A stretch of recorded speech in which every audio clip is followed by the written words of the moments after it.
Enggak, silakan. Fadhal. Assalamualaikum warahmatullahi wabarakatuh.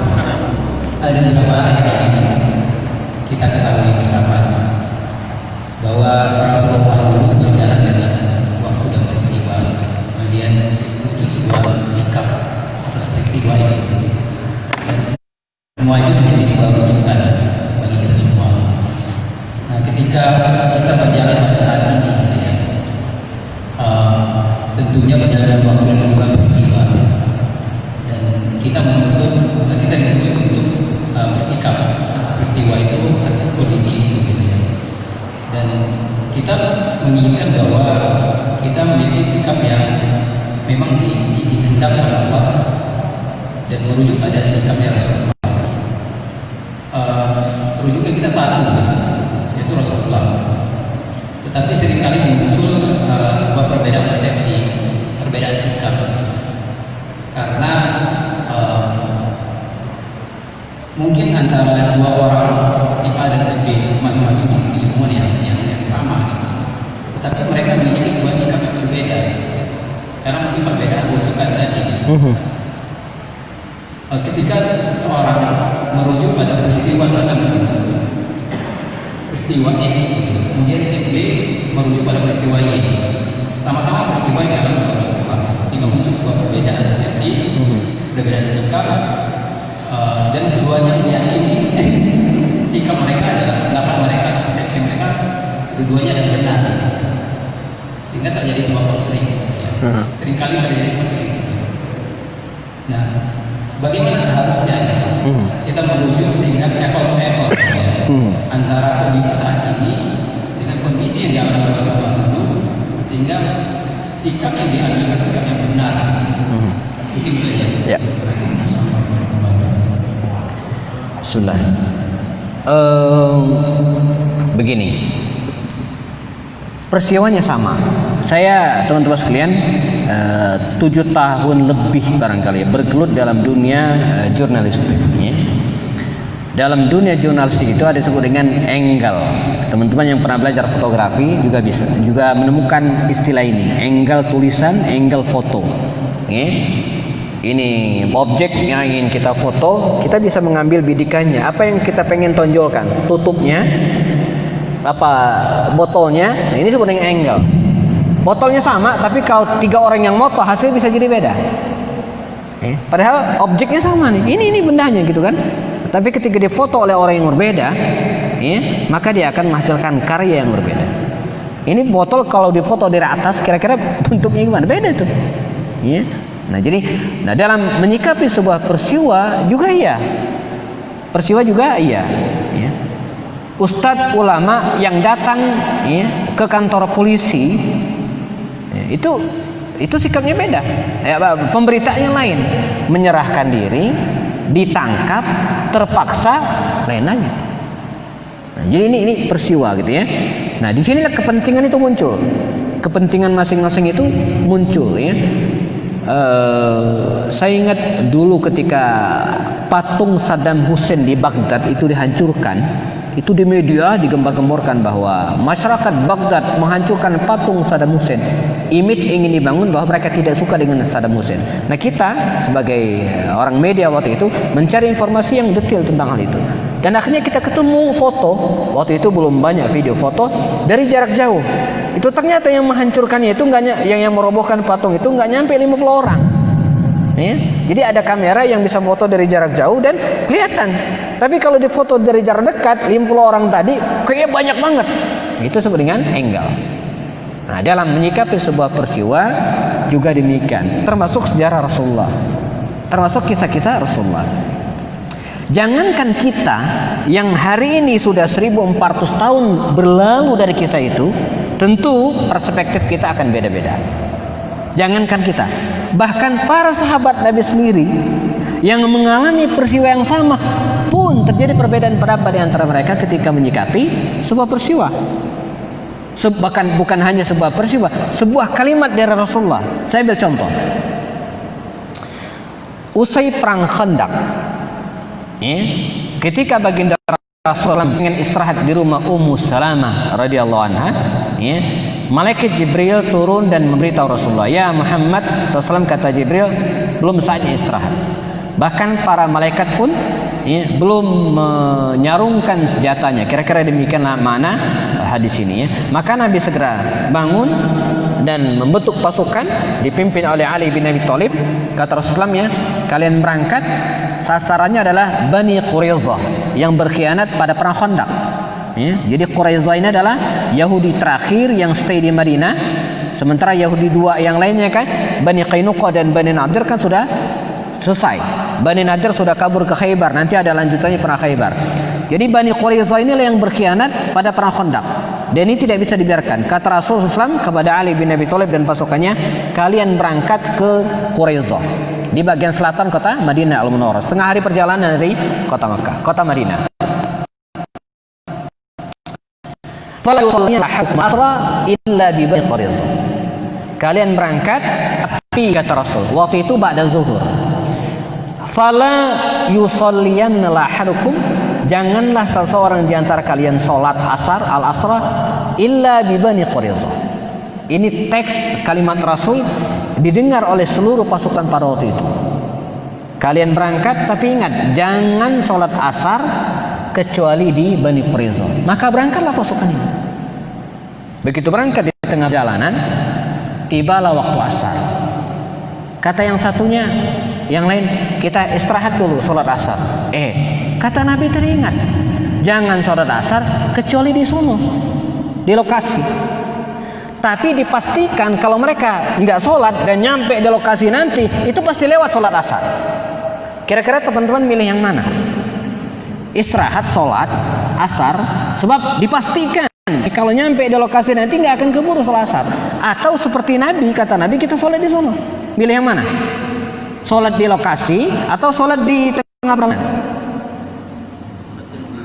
Sholat di lokasi, sana, ketahuan malesnya. Para sahabat Nabi waktu itu terpecah.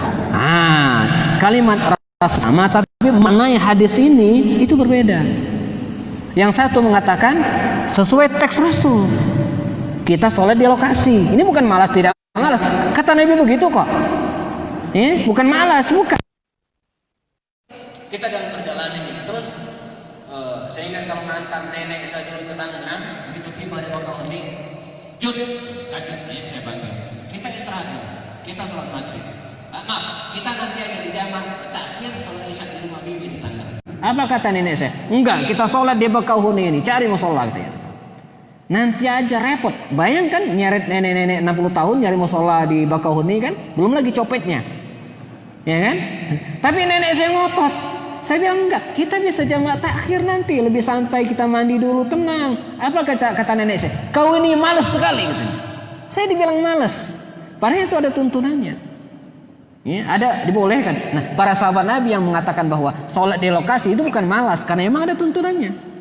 Tapi yang satu lagi enggak, yang lainnya enggak, kita sholat di sini, sebab kalau sampai sana pasti telat. Dan betul, terbagi dua, ada yang sholat di situ, ada yang sholat di lokasi. Tapi apa kata Rasul ketika diceritakan? Kata Rasul, nggak ada masalah. Dua-duanya dibenarkan oleh Rasul. Ya, jadi makanya di hari ini kalau kita melihat teks Rasul atau hadis Rasul atau peristiwa, selalu ada dua.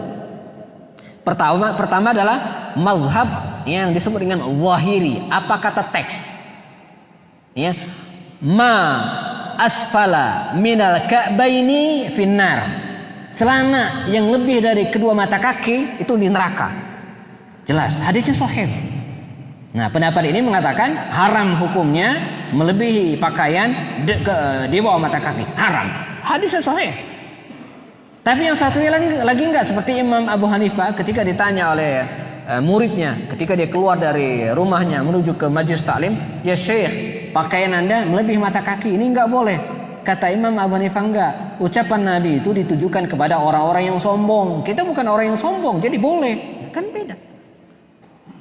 Ya, pemaknaannya. Nah, kembali ke para sahabat Nabi tadi, yang satu ingin sesuai dengan teks Rasul, ya, mazhabnya mazhab zahiri, kita kan. Yang kedua adalah mazhabnya qasidi. Qasidi itu artinya ma wara'an nas, spirit dari ucapan Nabi. Nabi tadi ingin mengatakan, buruan kalian berangkat supaya bisa sholat di sono. Kalau nggak keburu ya sholat jalan. Nah, sama kayak saya tadi misalnya kan, saya berangkat dari Sukamerindu, ini contoh saja jam 5. Ayo buruan kita supaya bisa sholat maghrib di Batu Raja. Ternyata macet atau kemudian terlambat. Ketemulah masjid di Tubuhan, ya sholat di Tubuhan. Gitu kan? Karena nggak keburu. Walaupun niatnya perintahnya supaya sholat di lokasi. Jadi dalam memanai sebuah peristiwa selalu akan begitu. Ada orang yang tekstual, teman-teman sekalian, ada yang tidak. Tapi yang paling penting adalah ketika kita memilih suatu pendapat, alasan kita memilih itu bukan nafsu. Misalnya gini, saya kalau wudhu, teman-teman apakah begini atau begini? Pilih mana? Dua-duanya hadisnya sahih, boleh. Dua-duanya dibolehkan oleh para ulama. Apakah begini atau begini? Saya memilih begini saja. Kenapa? Lebih hemat air. Nah, ini nggak boleh. Enggak. Atau misalnya teman-teman di sini, kalau subuh pakai kunut nggak? Pakai. Ada yang enggak? Nah, mungkin ada yang jawab, saya enggak. Kenapa? Saya enggak, Ustaz. Saya kalau subuh saya enggak pakai kunut. Kenapa? Enggak hafal. Dia enggak pakai kunut subuh kenapa? Karena enggak hafal. Enggak boleh gitu kan? Dia enggak sholat subuh. Kunut subuh itu karena enggak hafal, enggak boleh. Jadi alasan itu bukan karena nafsu. Atau misalnya bersentuhan kulit laki-laki dan perempuan dan terutama suami istri, batal enggak? Ini mazhab mana nih? Bersentuhan kulit antara suami dan istri, batal atau tidak? Nah, kalau saya enggak, kenapa? Biar enggak usah wudhu terus. Nah, itu kan enggak boleh. Itu namanya nafsu, berdasarkan hawa nafsu. Capek kalau wudhu terus. Jadi kalau saya enggak batal, itu enggak boleh. Nah, jadi dalam menyikapi sebuah peristiwa termasuk dalam sirat nabawiyah kita bisa memilih, tapi bukan karena nafsu. Tapi karena pengetahuan kita.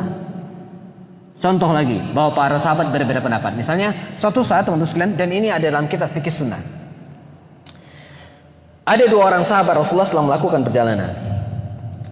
Istirahat suatu tempat, tibalah waktu sholat zuhur. Ini hadis terkenal sekali. Begitu tiba waktu sholat zuhur, nyari air, nggak ada. Akhirnya dua orang ini bertayamum. Tayamum sholat zuhur. Setelah sholat zuhur, lanjutkan perjalanan. Belum jalan jauh, ketemu air. Waktu zuhur masih ada. Kata yang satunya, ada air. Rumusnya sederhana. Idza wujidal ma'u batalat tayamum. Kalau ada air, batal tayamumnya. Kata yang satunya, kita wudhu lagi dan sholat. Kata yang satunya lagi, kan udah sholat tadi. Adapun ada air ini setelah kita sholat, maka nggak usah sholat lagi. Jadi yang satu sholat lagi, yang satu nggak mau sholat. Teman-teman pilih yang mana kira-kira? Sholat lagi atau cukup yang tadi saja? Cukup yang tadi saja. Ketahuan malesnya. Nah, jadi dua orang sahabat Nabi ini berselisih paham. Yang satu sholat lagi, yang satu enggak. Begitu tiba di hadapan Rasulullah dilaporkan, kata Nabi apa? Kata Rasulullah kepada orang yang tidak mengulang sholat, artinya sholatnya dengan tayamum saja, kata Nabi apa? Laqad asabta sunnah wa ajza'at sholatuka. Atau wajiyat sholatuka. Engkau telah menepati sunnah dan sholatmu sah. No problem. Jadi cukup yang tadi saja, karena ketemu airnya sudah sholat. Kecuali kalau ketemu airnya sebelum sholat, maka wudhu. Ini sudah sholat. Maka kata Rasul, engkau telah mendapati sunnah dan sholatmu diganjar, mendapat pahala sah. Ujziat sholatuka.